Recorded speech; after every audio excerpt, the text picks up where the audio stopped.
Ya, Assalamualaikum warahmatullahi wabarakatuh.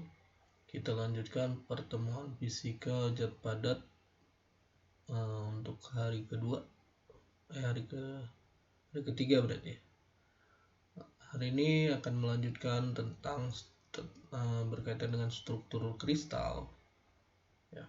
Jika sebelumnya kita membahas tentang jenis-jenis kristal, maka hari ini kita akan belajar bagaimana cara menentukan sel primitif.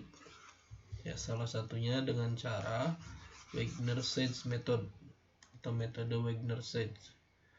Metode Wigner-Seitz itu secara sederhananya gini. Pertama kita pilih dulu atomnya. Kemudian kita cari atom-atom sekitar yang terdekat. Misalnya karena dia adalah bentuknya jajar genjang, maka atom yang ada adalah ini 1, 2, 3, 4, 5, 6, 7, 8. Nah, kemudian tarik garis antara atom awalnya yang titik awal ke atom tetangga terdekatnya. Kemudian misalnya yang ini ya. Kemudian ambil titik tengahnya dan buat garis tegak lurus. Ya. Semuanya cari. Jadi misalnya di titik tengah buat garis lurus. Ini buat garis lurus.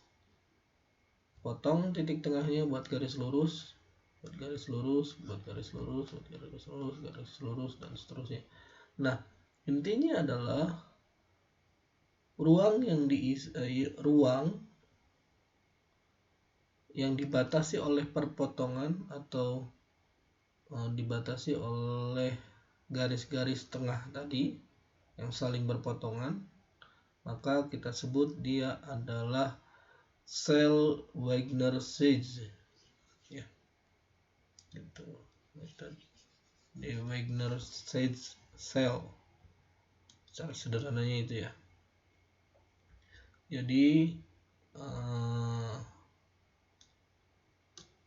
nah, jika kita punya FCC itu berarti atomnya di bagian permukaan ya, dinding ya, di bagian dinding. Nah, iya, hanya sekitar 6 di bagian dinding. Kita bayangkan ada atom di tengahnya.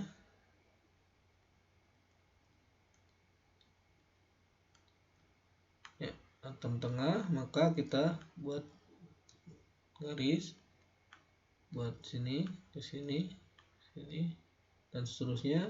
Buat garis tengah, maka kita akan dapatkan bentuk ruang 3 dimensi yang dibatasi oleh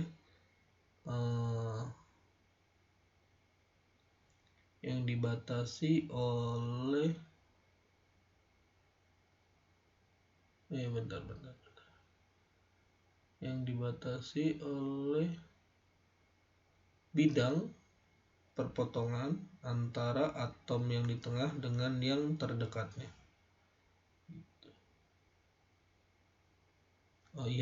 Berarti yang FCC itu bukan bentuk yang biasa ya, tetapi dia ngambilnya setengah. Jadi ini adalah awal, seperempat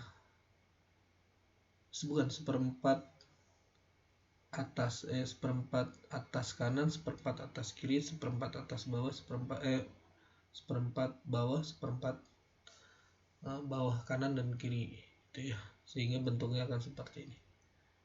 Jadi lihatnya bukan yang titik tengah kan kosong ya, berarti itu. Kemudian kemudian untuk yang body center kan di titik tengah ya, atomnya di titik tengah. Kita lihat ini adalah batas-batas, jadi ini atom tetangganya, maka batasnya yang ini. Kalau yang ini adalah batas antara atom tengah dengan yang pinggir ini, dan seterusnya, sehingga membentuk sel Wigner-Seitz seperti ini. Kalau untuk yang kubik gimana? Kalau untuk yang kubik secara sederhana dia hasilnya akan bentuk kubik lagi, karena dia setengah ke sini, maaf, setengah di sini, setengah di atasnya, gitu ya, bidang setengahnya, setengah yang dengan yang atas, dan seterusnya.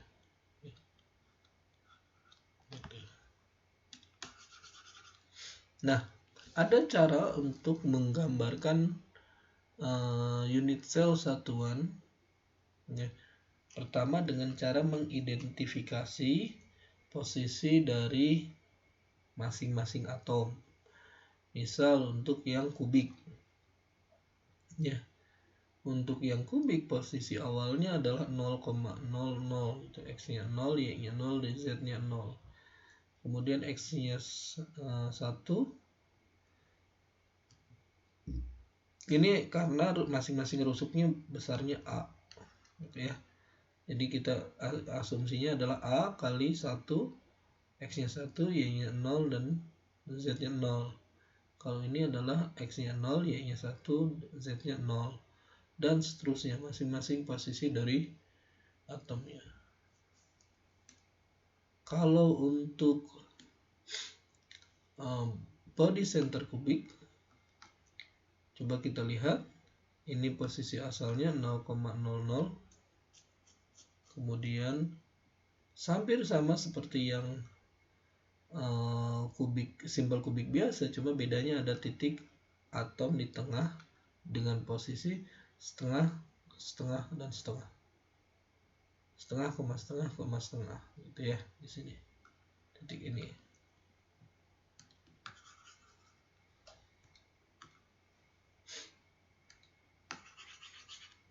Nah,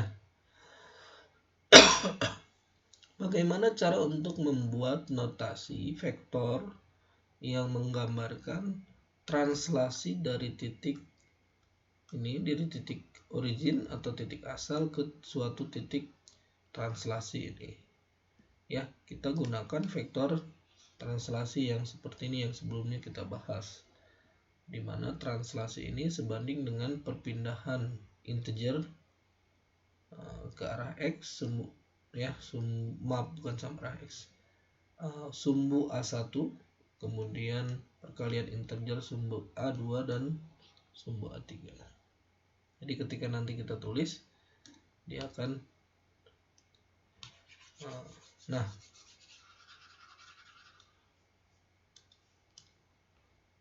jadi pergeseran atau arah dari kisi dari satu titik, gitu ya, kita biasanya menggunakan bracket, ya, kotak, tutup kurung kotak, gitu ya, dimana ini menggambarkan atau mengindikasikan titik kisi. Kemudian arahnya ini,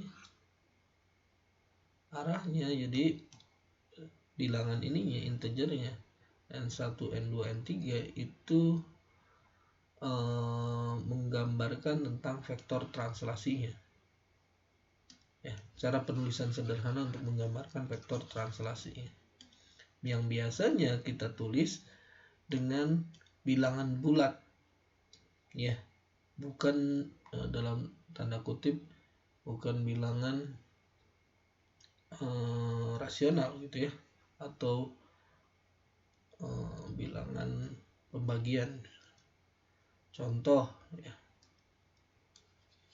misalnya dari titik origin ke titik M ini, ya, berarti A, ya, kemudian Y-nya setengah, jadi X-nya 1 A, Y-nya setengah A, Z-nya 0, berarti tulisannya adalah 1 setengah 0, ya. Cuma dia harus bilangan bulat, gitu ya. Dia harus bilangan bulat, maka kita akan tulis dia menjadi intinya adalah kita bagi dengan bilangan terkecil. Misalnya bilangan terkecil di sini adalah setengah, jangan 0 ya. Kalau 0 nanti jadi nilainya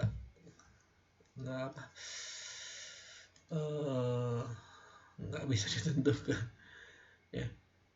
Bagi setengah, 0 bagi setengah tetap 0, setengah bagi setengah 1, 1 bagi setengah jadi 2 gitu ya. Hasilnya berarti vektor translasinya itu adalah 210. Atau cara mudahnya misalnya menggambarkan kok bisa 210, ini sama seperti kalau dari titik 0 ke M, kalau kita teruskan dia akan jadi seperti ini. Kalau teruskan dia akan gini, A nya 2, X nya 2, jadi 2A 2, kemudian Y nya 1, Z nya 0 gitu, sama seperti itu. Nah bagaimana kalau yang seperti ini ya, X nya setengah A, Y nya setengah A, Z nya 1A, berarti setengah 1 ya. Kita bagi dengan bilangan terkecilnya yaitu setengah, ini hasilnya menjadi 112. Nah berarti kalau kita buat kotak lagi ke atas seperti ya,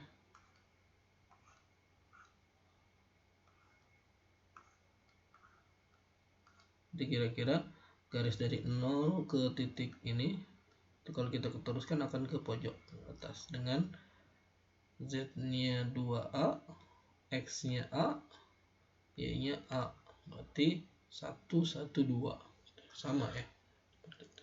Itu maksudnya dari pengenalan geometri dalam menganalisis bentuk atau arah dari kristal, kisi kristal.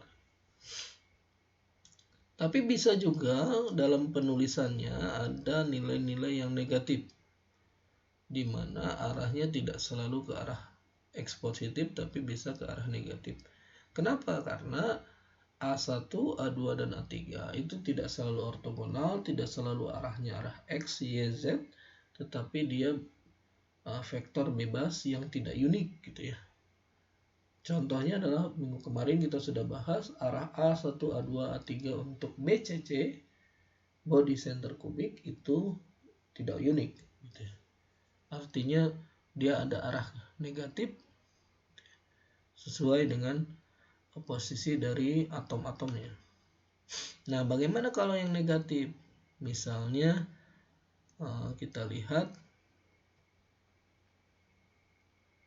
yang ini, yang titik ini adalah 100, ya, sedangkan yang ini dia adalah 110 ya.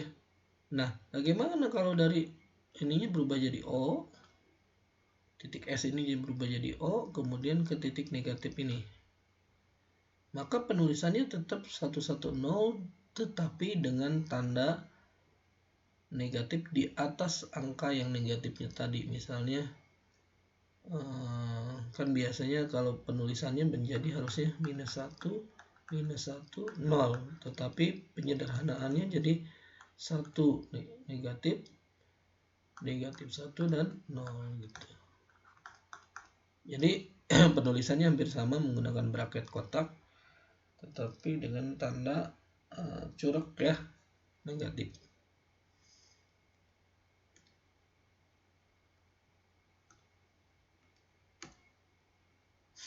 Nah, selain itu karena dia berkaitan dengan vektor, sebenarnya sih ada sedikit tambahan bahwa dia adalah vektor bidang. Vektor bidang. Dimana karena dia adalah vektor bidang sehingga si vektor ini misalnya dari titik setengah ke titik sepertiga ya, itu sebenarnya bisa dipindahkan menjadi titik ini ke bawah ini. Jadi titik pindah ke sebelah sini menjadi titik 000 misalnya, ini turun ternyata 1/6. Kenapa? Ini karena dari titik sepertiga naik setengah, berarti masih ada sisa 1/6.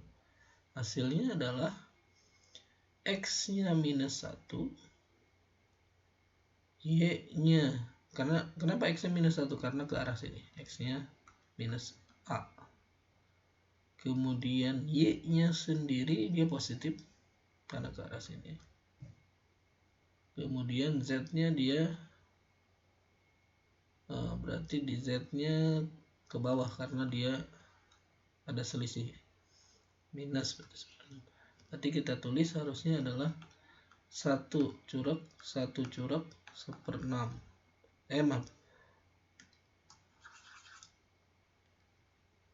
1 curug 1/6 curug.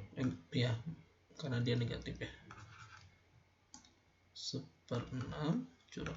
Nah, tapi karena dia belum jadi bilangan bulat terkecil, maka kita ubah dengan membaginya menjadi dalam bentuk 1/6. Ini menjadi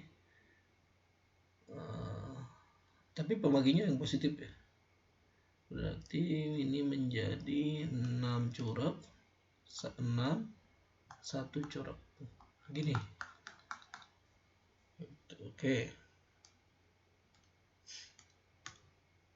Nah, dengan demikian karena dia vektor itu berada dalam bidang, misalnya dia berada dalam vektor A dan B, maka dia akan membentuk bidang ya, bidang yang menggambarkan tentang kisi ya. Jadi A dan B itu akan membentuk bidang yang menggambarkan kisi. Vektor A dan vektor B akan menggambarkan kisi. Nah,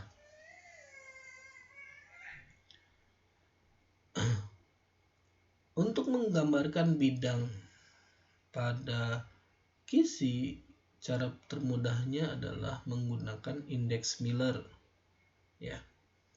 Jadi indeks Miller ini adalah bilangan fraksional ya, bilangan resiprok ya, atau bilangan fraksional resiprok dari vektor translasi ya. Jadi misalnya kita cari nilai dari perpotongannya, interceptnya, misalnya tadi nilai dari translasinya adalah A, misalnya N1, N2, dan N3. Kemudian maka cari kebalikannya yaitu 1/N1, 1/N2, 1/N3. Setelah mendapatkan ini, cari nilai terkecilnya ya, tetap jadikan dia adalah bilangan bulat.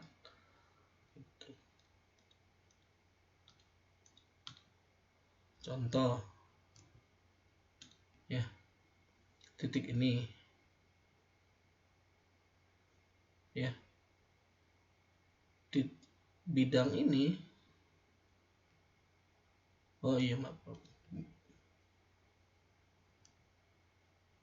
bidang yang digambarkan dengan warna pink ini berarti kan dia dibentuk oleh titik perpotongan di X-nya sama dengan A, kemudian titik perpotongan di Z-nya itu tak berhingga. Kenapa? Karena dia secara tak harfiah tidak berpotongan atau berpotongan di titik yang sangat jauh, makanya dia tulis tak berhingga.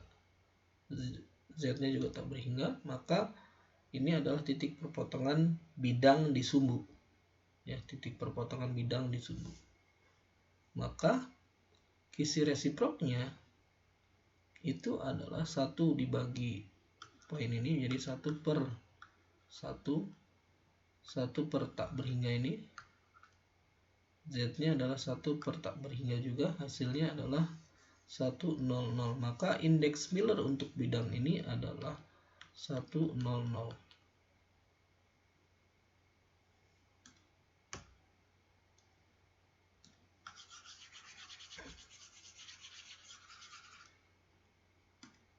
Nah, sekarang bidangnya adalah bidang diagonalnya ya, diagonal bidang. yang ternyata dia memotong di X-nya sama dengan 1A, maka di X-nya adalah 1, di Y-nya adalah 1, maka kisi resiproknya adalah 1/1 dibagi, kemudian juga Y-nya adalah 1/1, untuk Z-nya itu adalah 1 per tak berhingga. Kenapa? Karena titik perpotongannya di titik tak berhingga. Seakan-akan nanti bidang tadi itu sejajar sumbu Z lah. Jadi kalau misalnya bidang yang warna pink ini itu ternyata sejajar bidang Z, seakan-akan tidak ada titik perpotongan antara bidang dengan sumbu Z.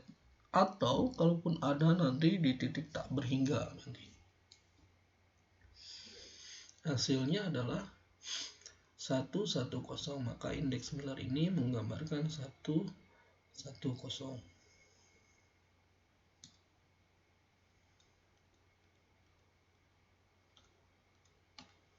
Nah, sekarang kita cari diagonal bidang yang lain, ya, yang disambungkan oleh 3 atom.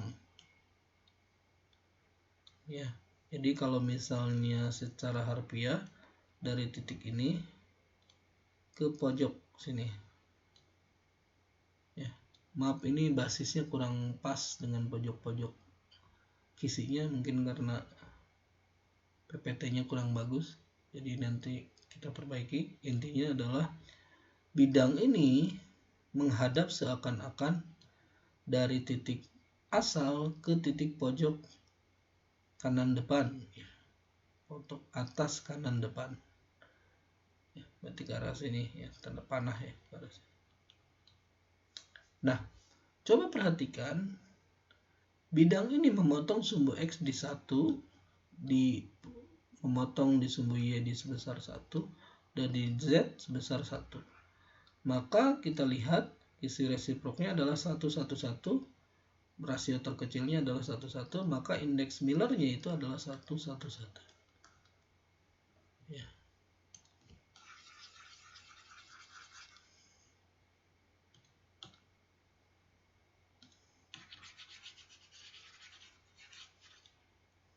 Oke, coba kita perhatikan.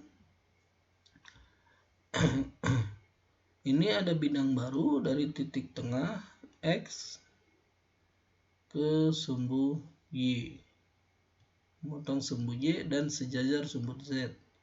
Coba perhatikan bahwa bidang ini memotong setengah di X, di Y-nya 1, di Z-nya tak berhingga. Kenapa? Karena bidangnya sejajar sumbu Z. Maka kita cari kisi resiproknya, 1 dibagi setengah, 1 dibagi 1, dan 1 dibagi tak berhingga. Hasilnya adalah 2, 1, 0. Maka kita sebut indeks Millernya sebesar 2, 1, 0.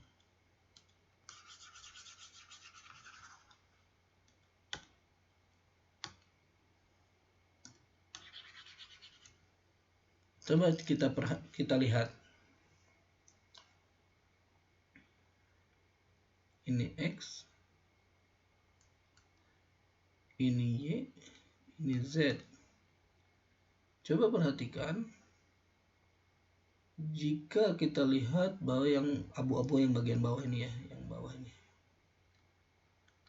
maka dia memotong di sumbu X sebesar 1, sesejajar sumbu Y, maka dia tak berhingga.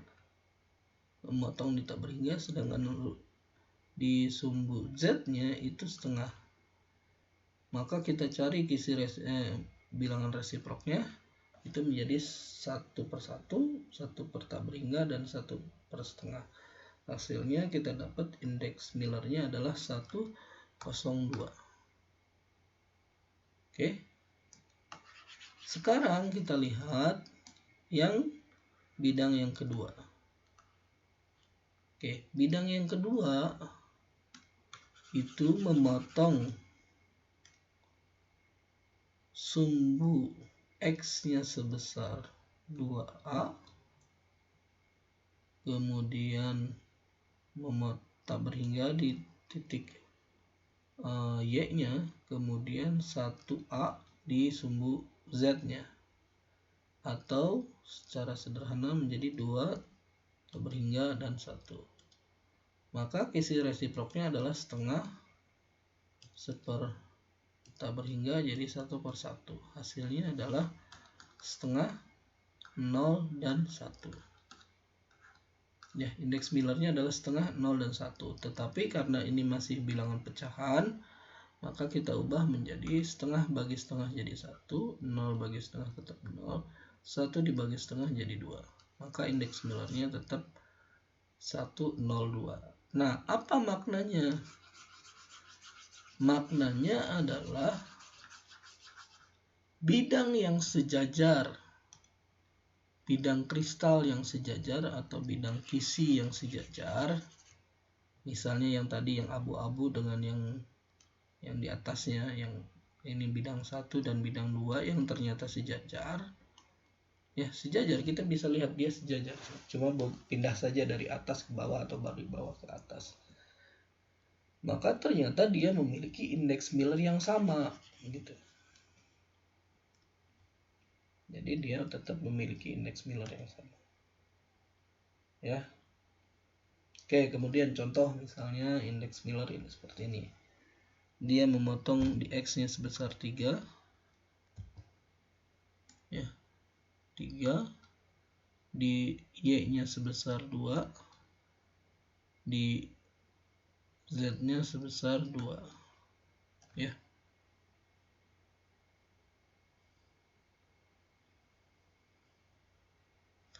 Ini bidang resiproknya menjadi 1/3, 1/2, dan 1/2.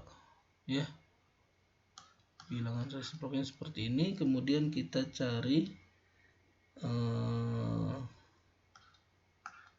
indeks Millernya dengan cara kali 6 semuanya. Ini menjadi 2, kemudian menjadi 3. Oke.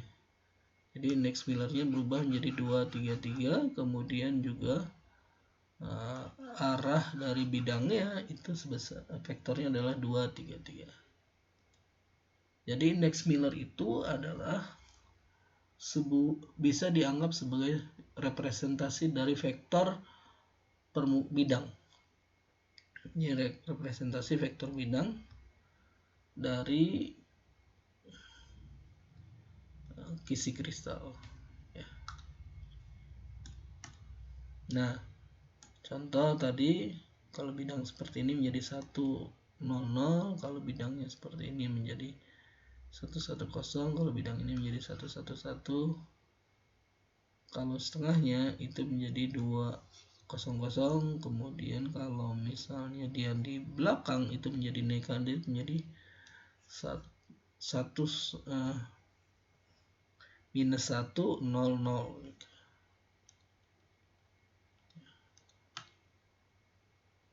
Jadi nanti misal kita punya kristal, maka kita bisa tahu indeks Miller masing-masingnya berapa, masing-masing dari setiap permukaan. 1, 1, 0, 0, 1, 1, 0, 1, 0, 1, 0, 1, 0, 1, 1, 1, 1 gitu. 0, 1, 0 dan seterusnya. Yang ini menggambarkan tentang nanti kita bisa lihat dia adalah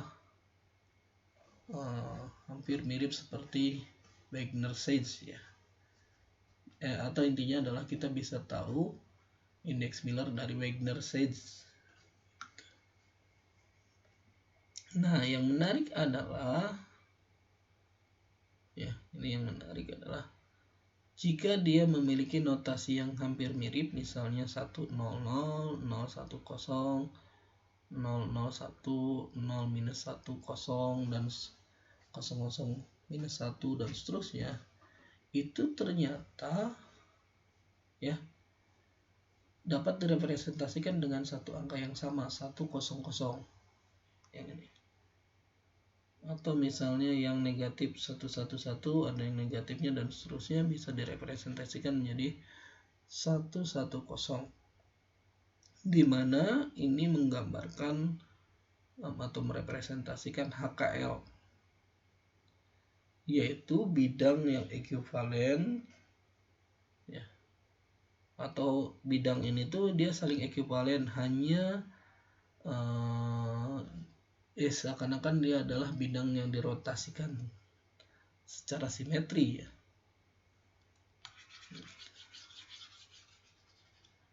Kenapa? Coba bayangkan bidang 100 itu bisa juga berlaku kalau kita putar sedikit itu menjadi 010, berarti tadinya permukaan X kita putar menjadi permukaan Y, bisa permukaan Z ke atas, putar lagi ke kanan menjadi negatif 100 atau ke bawah atau ke belakang.